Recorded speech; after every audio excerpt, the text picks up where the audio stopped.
Hi అండి, అందరికీ నమస్తే. ఈరోజు నేను మీకు మాడపరుచు చేసిన మటన్ కీమా ఎలానో చూపిస్తాను. మటన్ కీమా అని చెప్పి ఏం చూపిస్తుంది అనుకుంటున్నారా? ఇవి మిల్ మేకర్ గ్రాన్యూల్స్ అండి. ఇది సేమ్ మటన్ కీమా ఎలా ఉంటుందో అలానే ఉంటుంది. ట్రై చేసి చూడండి, బాగుంటుంది. ఇప్పుడు దీనికోసం మనం ముందుగా మిక్సీ జార్లో 1 టేబుల్ స్పూన్ ధనియాలు తీసుకోవాలి. తర్వాత హోల్ గరం మసాలా దినుసులు వేసుకోవాలి. ఇలాచీ, లవంగా, దాల్చిన చెక్క వేసుకొని ఇలా మిక్సీ పట్టుకోవాలి. తర్వాత దీంట్లోకి అల్లం ముక్కలు, కొద్దిగా వెల్లుల్లి రెబ్బలు కూడా వేసుకోవాలి. ఇలా ఫ్రెష్గా వేసుకుంటేనే చాలా బాగుంటుంది. లేదంటే మనం అల్లం పేస్ట్ కూడా వేసుకోవచ్చు కర్రీలో.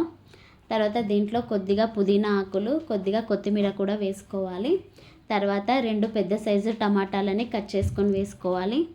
తర్వాత కొద్దిగా జీడిపప్పు వేసుకొని మిక్సీ పట్టుకొని పక్కకు పెట్టుకోవాలి. ఇప్పుడు ఈ గ్రాన్యూల్స్లో వేడి నీళ్ళు వేసుకొని నానబెట్టుకోవాలి పక్కన. తర్వాత స్టవ్ పై ఒక ప్యాన్ పెట్టి ఒక 4 టేబుల్ స్పూన్ల ఆయిల్ వేసుకోవాలి. ఆయిల్ హీట్ అయ్యాక దాంట్లో 1 టేబుల్ స్పూన్ జీలకర్ర వేసుకోవాలి. తర్వాత దీంట్లోకి హోల్ గరం మసాలా దినుసులు కూడా వేసుకొని కొద్దిగా వేయించుకోవాలి. తర్వాత కట్ చేసి పెట్టుకున్న ఆనియన్స్ కూడా వేసుకోవాలి. ఒక పెద్ద సైజు 3 ఆనియన్స్ అయితే సరిపోతాయి. ఆనియన్స్ కూడా వేసుకోవాలి. తర్వాత కొద్దిగా కరివేపాకు కూడా వేసుకోవాలి.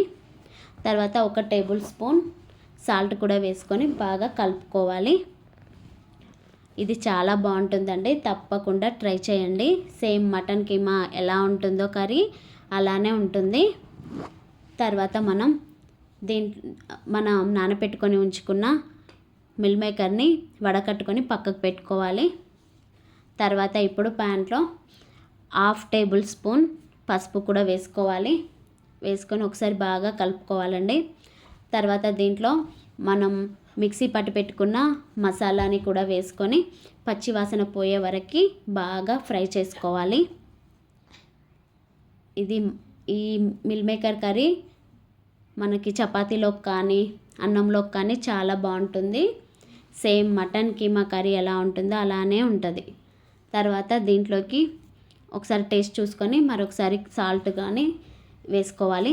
తర్వాత 2 టేబుల్ స్పూన్ల కారం వేసుకోవాలి. మీ రుచికి సరిపడా వేసుకొని ఒకసారి బాగా కలుపుకోవాలి. కొంచెం ఆయిల్ పైకి తేలేంత వరకు వేగనివ్వాలి.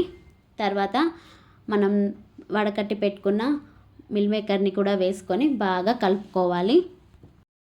ఇప్పుడు మిల్ మేకర్ కూడా వేసేసుకున్నాం కదా, బాగా కలుపుకోవాలండి. కింద అడుగంటుతుంది, సో కాబట్టి కొంచెం బాగా కలుపుకోవాలి. తర్వాత దీంట్లో ఒక 1/2 గ్లాస్ వాటర్ వేసుకొని బాగా ఒక 3 మినిట్స్ ఉడకనివ్వాలి. మూత పెట్టి ఒక 3 మినిట్స్ ఉంచాలండి స్టవ్ పై. అంతే అండి, మన మిల్ మేకర్ కర్రీ రెడీ అయిపోయినట్టే. చివరిగా ఏం చేయాలంటే కొద్దిగా కొత్తిమీర వేసుకొని ఒక 2 మినిట్స్ స్టవ్ పై ఉంచితే సరిపోతుంది. అంతే, మన మటన్ కీమా లాంటి మిల్ మేకర్ కర్రీ రెడీ అయిపోయింది. తప్పకుండా ఇంట్లో ట్రై చేయండి, చాలా బాగుంటుంది, మీకు నచ్చుతుంది కూడా.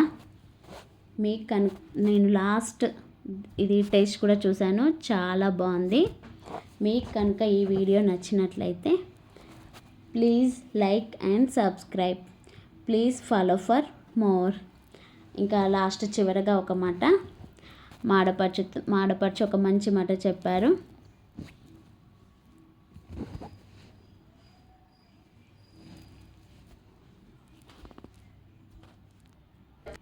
మన కూర అయిపోయింది కదా, ఇప్పుడు ఒక మంచి మాట చెప్తారా? నీకెవరైనా నచ్చకపోతే నచ్చనట్టుగా ఉండు, కానీ వారిని అసహించుకోకు. ఓకే, చాలా బాగా చెప్పారు. థ్యాంక్ యూ వదినా.